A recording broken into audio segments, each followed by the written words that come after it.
Hey guys! Oh. How you guys doing today this Sunday? I got my girl Sam with me. I'm so excited. You ready to talk now? I am. You ready to talk? Yeah, always. Alright, so Sam, first I wanted to just welcome you guys in today. As you can see, we changed up the background, our scene a little bit in our comfy clothes, and we're going to be mindful today. Okay, so bring yourself, what's the word? Present. Be present, Yeah. okay? Be present. Alright, so Sam, tell us about yourself. Well, I'm Sam. I am a graduate student trained to be a psychologist. I'm in my 4th year, one more to go. I moved to Pennsylvania for grad school, so I grew up in New England and I used to live in Boston, wow. which is my favorite city. No offense, Philly. I root for the Eagles now, so it's all good. Yeah. So, I live with my boyfriend and our cat and dog. So Nice. Did you guys hear that? You in your 3rd year? I'm in my 4th year. Yeah. 4th year, Yeah. okay? Yeah. Doctorate program. Yeah. Yeah. One more to go. So guys, I met Sam, it was last year?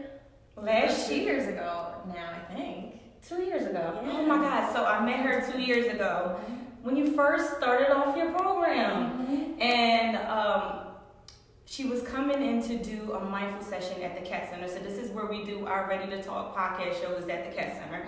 And it was a mindfulness session for women, right? Mm-hmm. Tell me why you prefer women first. Well, for so many reasons, but I think that women especially have been not given enough space to really be ourselves, that we have, historically been the caretakers. We've been doing things for other people a lot of the time. We're mothers and sisters and friends, and being able to support women to communicate their needs and to have their own time for self-care, I think is really important. Yeah. See? Mm-hmm. That's why I love this girl. So, but last year is when I did the wellness, the mindfulness sessions, where it is an 8-week program. Mm-hmm. So tell me about your mindfulness sessions before I go on. Yeah. So Mindful Women is the name of the group, and like we said, this was designed to support women in adapting a mindfulness practice. And so mindfulness is the practice of paying attention to the present moment on purpose, and most importantly, non-judgmentally. So it's about really being present to the moment and kind of putting aside the judgments that we make on everything that we're experiencing and feeling. So in order to cultivate that, we did an 8-week course. We talked about what mindfulness is, ways that we practice mindfulness, both formally and informally. So like formal meditation sessions, but mindfulness can also be just practiced all the time, like in any activity that you're doing. And so we did a lot of different types of mindfulness practices. And so we're hoping to get the group going again, but we did 8 weeks together, and it was great. It was. Yeah. So for those out there, because I didn't know the difference, what is the difference between mindfulness and just meditation? Mm-hmm. So meditation is basically just a formal mindfulness practice. Like I said, mindfulness is like any act of really paying attention to the present moment. So when people meditate, there's lots of different ways that people meditate, but it's about tuning into the silence and to your body and to what's happening right in this moment. And so that's a type of mindfulness practice, but I find that very difficult to do. I'm someone who likes to talk a lot, likes a lot of noise around me, and so being quiet for that long is really hard. But I can find that practicing mindfulness, like in my relationship, when I'm walking the dog, when drinking my coffee, that those are also opportunities to really pay attention to the moment, and to be in the opposite of autopilot, to really be present in your life. Yeah. So the first session, right? Can you recall what that was about when we had it? Yeah, we talked a lot about what mindfulness is. We talked about doing mode and being mode, that minds are constantly busy, that we're constantly busy in our lives, that we end up going through the motions kind of, and we miss a lot. And if we can cultivate more of being mode, really being present with our senses, paying attention to the people we're talking to, and enjoying the moment, then it helps ease stress. It helps our immune functioning. It helps us to, I think, maybe most importantly, to slow down and to not react so much as to respond to the things that happen. Yeah. So that first session that I came into mindfulness, Sam didn't know, and a lot of people didn't know, but I was going through something, and I was going through something more, I want to say, self-wise, right? Because a lot of women tend to forget about themselves while they take care of everyone else, right? You take care of the household, which is the kids, you're married, your husband, you take care of everyone but yourself. You forget about yourself, right? And it's like you want to be this perfect image, and you don't want to make it seem like you get tired. You don't want to show that, that sometimes you just don't want to do anything. You just want to kind of put on a role, right? You want to put on this cape and say, I'm going to do this. I'm going to come home and rush it. I don't care what time it is. I'm going to do it. I'm going to take care of the kids. And you don't ever ask for help. And that's the problem I had. Like I don't like asking for help. So everything just became a little bit overwhelming. And like in the process of that, a lot of communications get kind of screwed between, especially like in relationship. So my husband actually kind of took it like, not that I was neglecting, but actually like, because I'm so much in myself and trying to do my role, and you get so busy, and it's kind of like, what is the word? It's like you wake up and it's repeat. It's like the same stuff you're doing over and over again, and then sometimes you just forget and say, hey, why don't I take time and deal with this, or what, put a little time to get to the side for this, or pay more attention to that, because eventually, once you're in that role, some things just becomes repetitive. And it's like, you don't have time for yourself. You don't have time for other stuff outside of it. So in those weeks that I did the 8-week session, and I even missed not one day, I learned a lot. I learned a lot about myself. And you didn't even know that, right? She did a real big impact when it came to my life, because I was going through something last winter. And it was just something so traumatic that I was changing. And in that change, I had to find that I had to take care of myself, what makes me happy. Communication, it opened up a lot of communication between me, my husband, and just within others. I just learned a lot about how to deal with things, because we tend to suck things up, right? And just say, whatever, like let it blow over, or you don't want to talk about things because you don't want to be uncomfortable. Or if you do talk about things, it might come off like the wrong way or aggressively, and all that was happening. Like, you just built with anger, you know what I mean? And it's like, this is not the person I wanted to be. So I had to sit back and actually use the tools that you gave me and find a way how to communicate better without just, you have to sit in your thoughts a little bit and think about it. And I think that's what a lot of women just people in general don't realize that they do, that you have to, even when you're going through something traumatic, like just saying, whatever, and then do other things, whether it's going out, what is the other thing? You just go on vacations and you put your freakum dress on. You can do all that shit and still be going through that, because you put all that stuff to the side and not really deal with the shit that you have at home. And that's what I was doing. I wasn't dealing with the shit that I had. And instead of like bringing it up or like talking about it, or because I know I was so angry, if I talked about it, it was going to be in a malicious way, in an angry way, that I had to suck it up. And then you just, a lot of things that just builds up, and then you explode. So with your practice, I learned that instead of letting all that explode and actually putting those stuff to the side and say, you know what, I'm better, I could do, all that attitude, I had to learn how to communicate in a way that was healthy, not for me, but for my family.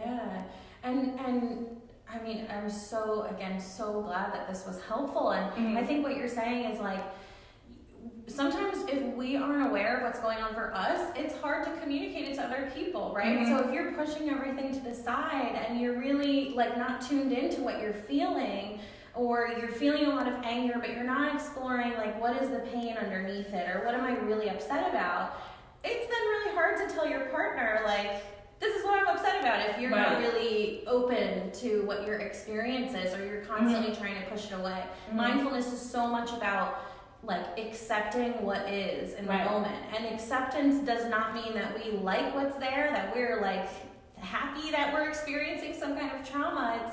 It's that we are open to what is there. And it doesn't mean we approve of it. It means that we're not avoiding it, that we're looking at it. And then we can come in with what I think is really important, is to come in with some self-compassion after. I know we talk about that in the course. We spend a couple weeks talking about different mindfulness practices, and then we talk a little bit about self-compassion and how when we become aware of what's happening for us, we need to then be able to support ourselves and comfort ourselves. And it sounds like it had a really big impact on your relationship and how you're thinking about just even myself, and, like, I was able to open up a lot of things that I'm doing now that contribute to what I was going through and how to deal with it. Because last winter, would I have thought that I would be here where I'm at now, you know, podcast show, play, just a lot of stuff that I'm doing and really doing that I've been wanting to do years ago that I didn't think that I can do until actually now. Because you tend to believe in just a certain way that things have to go, or you just feel like you're gonna get there, but this is not the time. And then it's like you have to put yourself first in order to take care of everyone else. You know what I mean? So I just felt like, just anyone in general just out there, I feel like a lot of women deal with that in general. You just feel like it's a generational thing. I feel like growing up, especially like my mother and her mother, they grew up taking care of the household, and you had to do for everyone, and it doesn't matter. And even when it comes to like marriages, people stay in marriages even though they're so unhappy, and then the kids get older and then they divorce, you know what I mean? And I feel like you were unhappy the whole time, because you feel like you have to be the working, you know, stay-at-home mom. You got to take care of everything. You don't ask for any help. You don't ask any question. You just do your job, and that's it. You know what I mean? And I feel like it's a generational thing, because, you know, your mom tell you got to cook, you got to clean, and you got to make sure your husband is this, and you got to do that, and you got to do that. And I'm like, but now, like, my husband, he helps me with a lot. I mean, you know what I mean? Like, I came home the other day, and I left dishes up there to go do something. I came back down, I heard him washing the dishes. It's like those type of things, but I'm just saying, like, back then it would have been unacceptable. Why is your husband touching them dishes? Why is he cooking? Why, or, you know what I mean? Like, I just feel like we have to change that in order for women to be more healthy and be happier in their marriages, in their lives, just in general. You know what I mean? Yeah, you have to be able to find time to replenish yourself, or you're not going to be of any use to your family if you're completely burnt out and overwhelmed and not being seen and not being heard and not being supported. Yeah, I think our group, we were able to support each other through a lot of learning these skills and talking about it, talking about how they apply in our lives. So one of the things I wanted to ask you, which it was kind of brought up, but normally in the Black community, right, when you go seek a counselor or seek help, majority of, you know, the counselors out there are white, you know, predominantly. So when we came into the session, I'm not going to say it was a little uncomfortableness, but it's like, how can I open up to someone who's not only experienced, I'm not going to say experience what I experienced, but like, how can you feel what I feel from generational trauma? And, you know, because we grew up with generational trauma, you know what I mean? So I'm just like, how can you know what we're going through, or feel what we're going through, and get what we're going through? And that was like one of the, not the issues, but one of the things that just came up. And like, I just want to know, like, how did you feel about that? Like, going into this work and then dealing with Black women, because it was all Black women, and I appreciate you because you keep it real. So yeah, I mean, that's a huge issue in the psychology community broadly, that it's statistics. There are not, I think it's something like 5% of psychologists are Black, and that's not okay. And it is their therefore up to the majority of white psychologists, like we are the majority here, and it's up to us to be responsible clinicians to make sure that we educate ourselves about issues that are rampant in Black communities, and to basically do our own work to make sure that we are able to be responsive, that we're not acting out of prejudice, that we're making sure that we are listening and we are aware of the power dynamics that come up in a therapeutic relationship when the practitioner is white and the client is Black, and or of any other minority group, because there's a historical story here that historically the field of psychology has not been good to people of color, and that makes sense why people in the Black community might not want to seek services, because we can do more harm, and you're coming in for help, and you don't want any sort of re-traumatization from somebody in a power position who's not aware of their privilege in this situation. And so I feel very strongly about white clinicians being educated about this and being able to do their own reflection, and to be able to make sure that we are not we're not harming more than we're helping. And that includes being aware of relationships between different ethnicities and different racial groups. And it's certainly something I was anxious about when I first got here, and it was because I wanted to form a relationship, and I didn't want this to feel like another white person coming in oh, I know more than you. I don't know what it's like. I don't know your experience. And we talked a little bit about this, but in every therapy relationship, you can't know the other person's experience, and it's often the case that you haven't experienced what they've experienced, but it's really about forming a connection, and you can form a connection based on emotion, based on empathy, based on both having experienced pain, both having experienced what it's like to be a human, and it's up to clinicians to not assume that they know what the client is experiencing. So I just, really just try not to be an asshole. Because he was what you gonna tell us? Exactly, and I have to know, as my position coming in as a white person, to not be defensive about that, to come in and listen. That was the funny part, because Sam, we was not, but I was just looking girl, what is you gonna, what are you doing here? Not that type of thing, but it's just sometimes you think that, and then you didn't break. You was well, you guys, I'm here. You talking, we was oh, snap, she here. We're just here to build connections, to build relationships, and the only thing I came in here to offer was hey, I've been trained in this mindfulness stuff, and you tell me, is this helpful? Does this work for you? Do you already do this in your lives?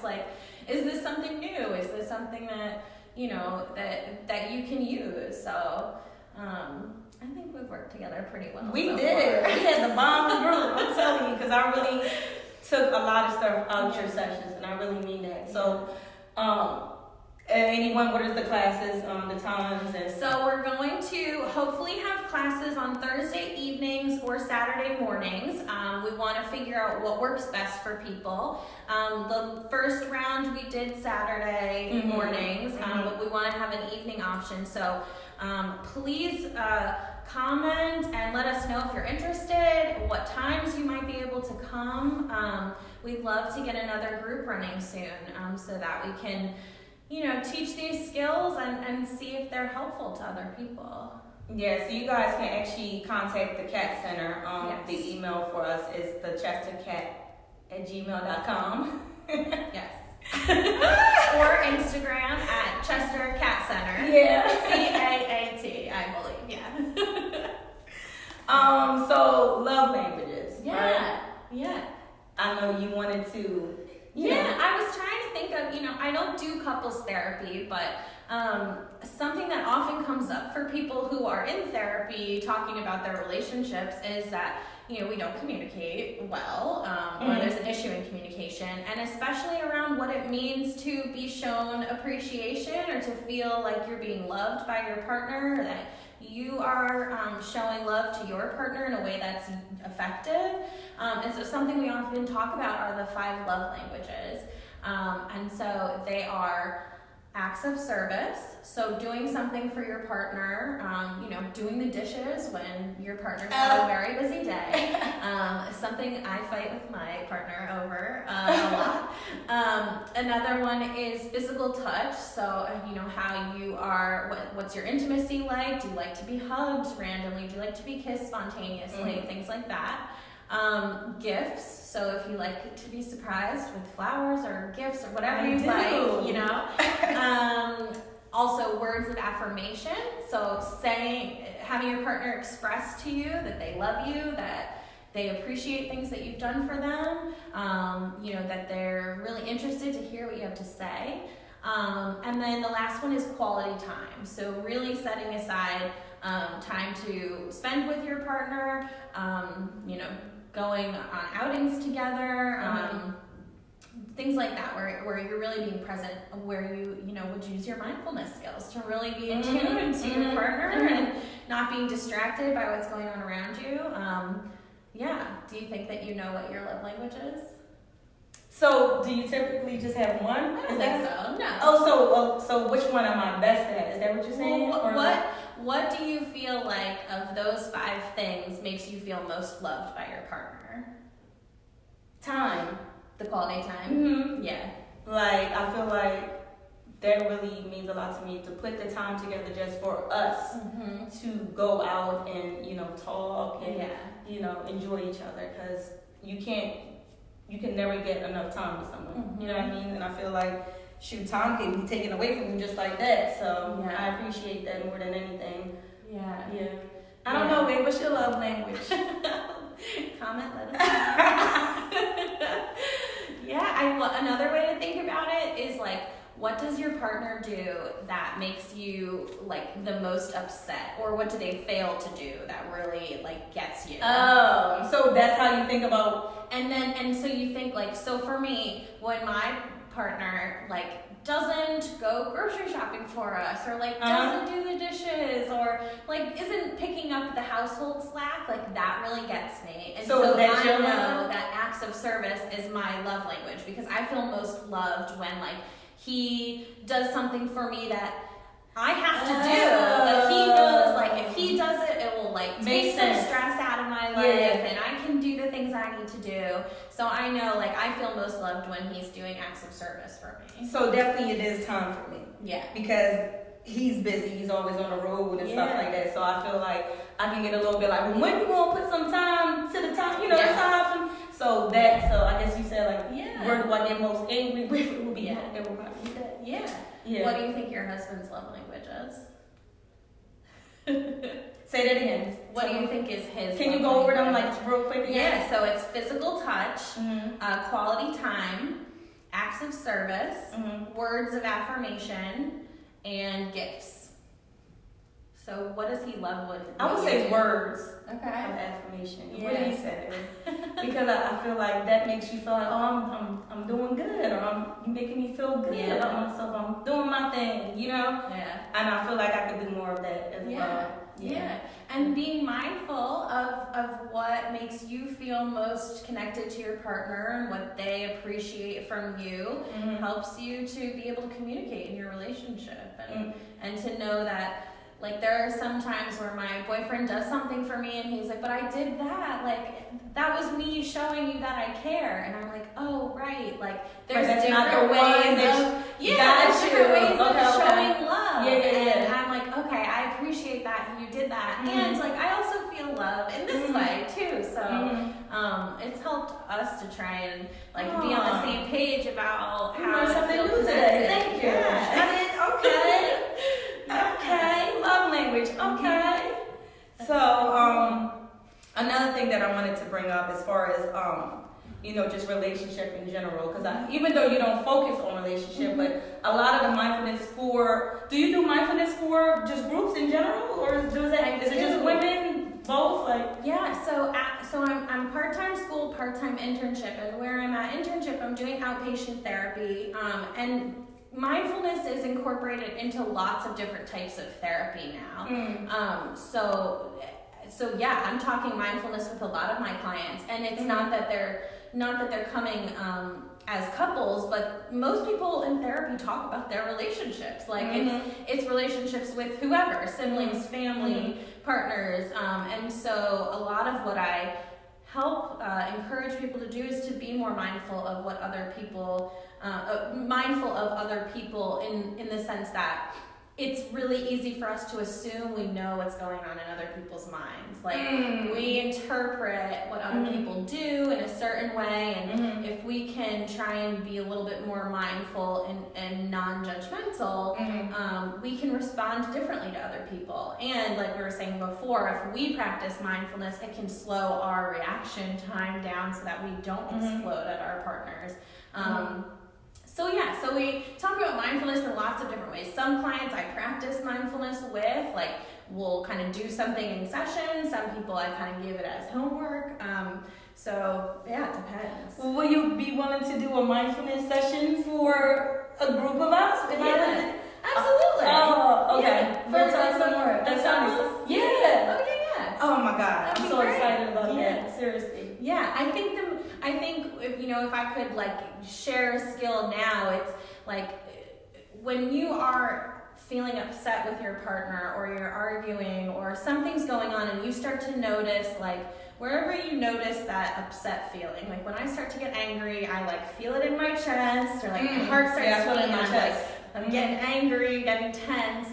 That's a cue for you to take a pause. So just to pause and take a deep breath and notice the feeling of the air coming into your nose and down through your lungs, and just slow yourself down. It's so hard to do.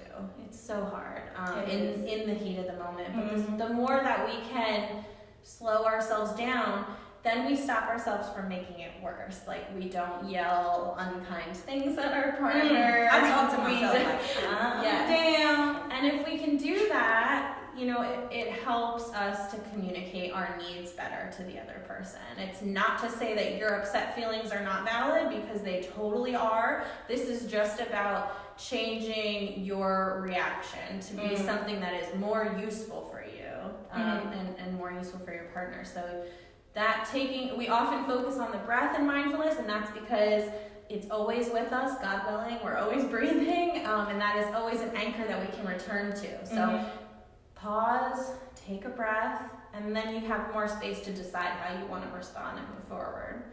So if you feel it does it in your chest or just anywhere? Anywhere. Okay. But you want to start to pay attention to your body's cues. That like, for me, when I start to feel that tightness in my chest, that's my cue that I'm getting angry. So the more mindfulness you can pay, or the more attention you can pay to your body, the more you're going to figure out like what's your cue that like things are going downhill. Then you can take your pause and take a deep breath. Okay. Yeah. So normally I tell you we do like the hot topics, like what's going on in the media and all that. But because this is mindfulness today, we ain't worrying about them out there. No. We're gonna be present today. Yeah. But what we normally end with is something called rumor or not. And so basically rumor or not is a question that you have that you've just been thinking about, and you want to know if that's a rumor or not. But the way I'm going to do it today is basically, maybe there's a rumor about you that's happening out there, and you just somehow heard about it, and you somehow heard about it, you never said anything, and you just want to clear that rumor. So that's how we're going to do it, since it's mindfulness. So there's a rumor going out there that I'm a mean person. Yeah, then I'm low-key shady and low-key hater. Yeah. And to dead that rumor, that's a lie. Right? Yeah. Okay. No, seriously, I think what it is that a lot of people take on my personality as too strong. Yeah. I'm a little bit too raw, too, real. That sometimes when I say stuff, people could take it a little bit too light. It's like if you're too real, oh, you're shady. But if you're too fake, so it's like, where do you go? Like, where do you want me to go? Yeah. So, but I'm more like, I say how it is. And if someone asks me a question, I'm like, no. Or if, something happened and if you tell me a story and you want me to side with you, I'm not. I'm going to tell you how I feel And just my opinion, I'm not gonna, just because you're my friend, I'm not gonna side with you. You know what I mean? So I just feel like a lot of people don't know how to handle somebody like me. Because I'm a little bit too like, So, I'm not mean. I'm not a hater. Because for real, I'm really always pushing for someone. Like, I'm always promoting, I'm always spreading love. I just want us to be, as people, just grow together and build together instead of just feeling like we're always separate. And I just feel like, especially in like our community, we somehow, as we get older, we just kind of go like our separate ways, and like it's really about growth, because we can't grow as one, you grow separately, and it's like we can't go together because it becomes competitive. You get what I'm saying? Yeah. But I got love for everyone out there. I love you guys. I'm not a mean person. And funny thing is, let me show you a little before we end. So when we did our 5-year wedding, and my dad was there, and my 2 sisters was there, and then they were over there laughing at my dad, and they were like, "Oh my God, you're so funny!" They was like, "Why isn't Ty that funny? She's always mean and serious." My dad was like, "No, she's not. She's a ball of fun." They somehow happened to like look over at me in the moment, and I was just like, I don't know what was going on, but maybe it sometimes shows in my facial expression as well. I don't know, but there's something different though. I had to like, kind of like raise them as my own sibling. So they look at more of like a mother figure than like a sibling. Yeah. But I'm not mean, y'all. I'm a fun person, right, Sam? Yes, absolutely. So, that rumor. Dead it. I love y'all. Anyone? I've been trying to think of a rumor. Well, I was recently described as a man hater, which is not the first time I've ever gotten that description. I don't hate men. I just want them to treat women fairly. I don't think that's too much to ask. So maybe that's a rumor. Yeah. And I certainly dislike men who don't listen to women, who expect us to take care of them constantly, who say shitty things and treat women badly. But that's a big generalization. There's lots of really great men out there too, and I just find it easier to work with women personally, and so I go where my strength is. So there those rumors, y'all. It was so fun having you here. Again, guys, if you want to, get into the mindfulness session, contact the Cat Center. And also, you guys can also email me as well, and I'll forward it to the Cat Center. Tell me the dates one more time. We're gonna do either Thursday evenings, like 6:30. Or Saturday mornings at 10. Okay. We want to figure out what time works better for people. And there's 8 sessions. 8 weeks, yep. Okay. Yeah. All right, guys. Love you all. Thank you. Be present today. It's Mindfulness Sunday. Love y'all. Yeah, mindful breath. We out. Yes. It's a little, you didn't even sip your tea. I did a little bit, yeah. Cheers. Cheers. Peace. Mindful. Did we do our background music to leave out? Yeah, we can. All right, guys. Love you.